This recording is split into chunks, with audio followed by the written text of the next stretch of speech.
Hi po, may makeup tutorial po kayo for beginner as in no knowledge. Tara, gagawan na natin yan. I made this super simple makeup kit. We only have 7 items inside and ito lang yung gagamitin natin. But of course, ito lang yung mga makeup, hindi kasama yung mga brushes dito or mga tools. I also made sure na affordable lang yung mga products tapos maganda yung quality and syempre madali lang bilhin. Of course, before putting any makeup, kailangan maganda yung skin prep nyo. If gusto nyo na super simple lang talaga na skin prep, mag-cleanse lang kayo ng face tapos gumamit kayo ng sunscreen. Pero if meron pa kayong mga gusto ilagay like serum, moisturizer, go lang. Basta ganito yung pagkakasunod. Cleanser, toner, serum, moisturizer, and sunscreen. Pero pwedeng cleanser tsaka sunscreen lang para super simple. Diretso na tayo sa makeup base. Ang ma-recommend ko, mag-start kayo with skin tint. Pero pwede rin naman foundation. Pero ito kasi, marami silang shade. This is the first base, Everyday Skin Tint by Colorette. Make sure to shake it. Tapos, lagay kayo sa back ng hand nyo. Ganyan.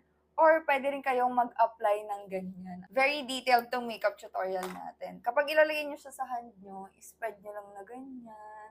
Tapos, ikalat nyo siya using your finger para ma-apply siya evenly on your face. Make sure wag nyo lalagyan tong eye bag area natin kasi meron tayong ibang ilalagay dyan. Then get your clean beauty sponge. This one is from Strokes. Hindi to kasama dun sa 7 items na gagamitin natin na kasi makeup tool to.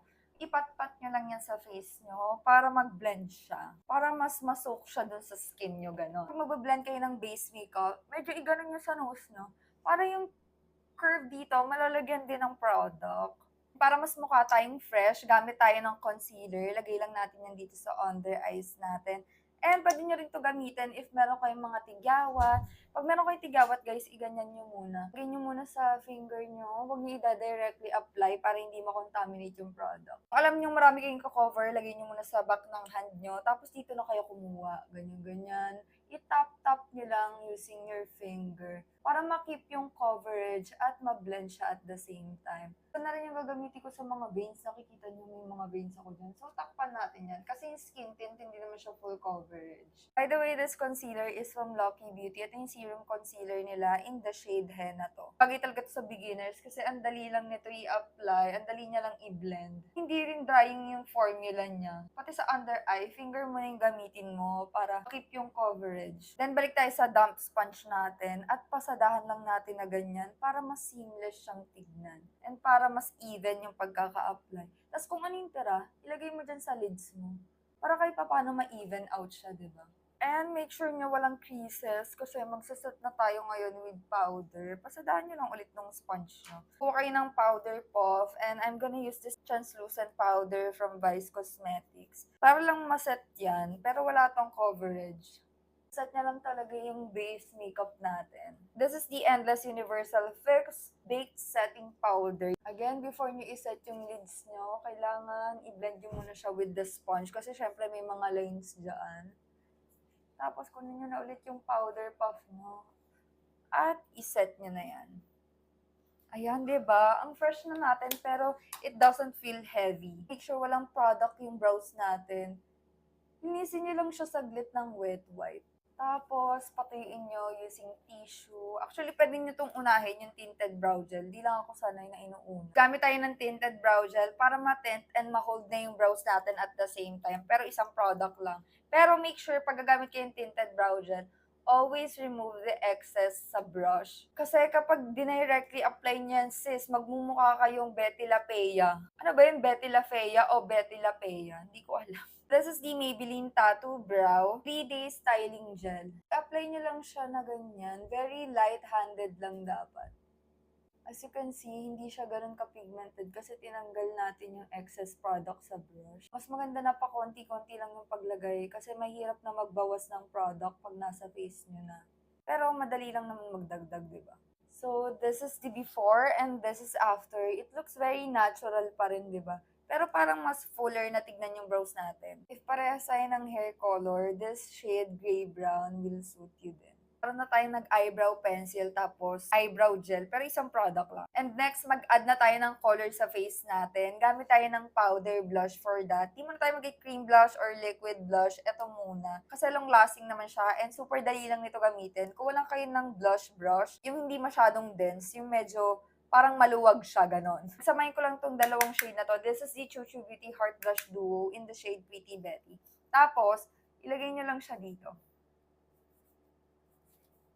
I chose a peachy color kasi parang feeling ko mas bagay siya sa halos lahat. Ayan, di ba? Instantly, mas naging blooming tayo. Now, the step is optional. If gusto niyo lang ng color sa lids nyo, kuha kayo ng ganitong brush at ilagay nyo siya all over the lid.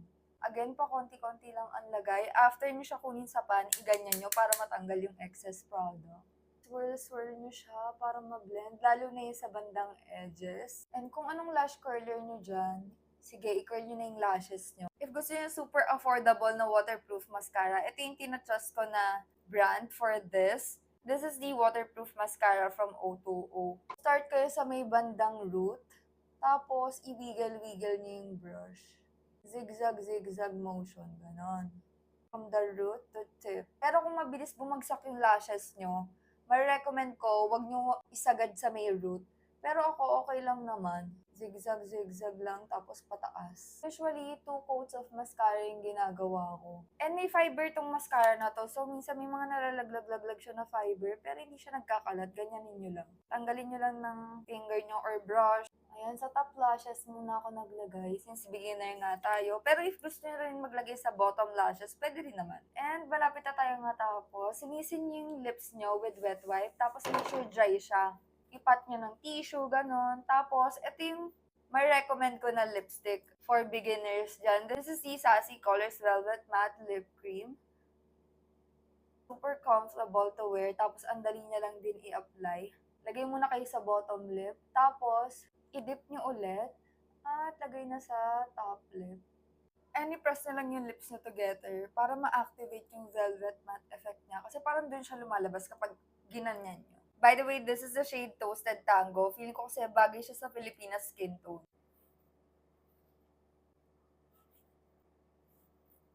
And here's our final makeup look. I love it. Sobrang fresh, di ba? Sobrang beginner-friendly lang talaga neto. Anyone can do this kahit wala ka talagang knowledge sa makeup. And you can wear this every day dahil napaka-comfortable niya lang. It's really lightweight and hindi siya masyadong time-consuming. Yan, pwedeng-pwede to sa school o kaya kapag may gala kayo with friends or sa office. Super light lang pero very presentable ka na.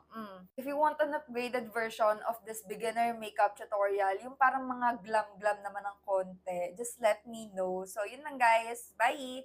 Mwah!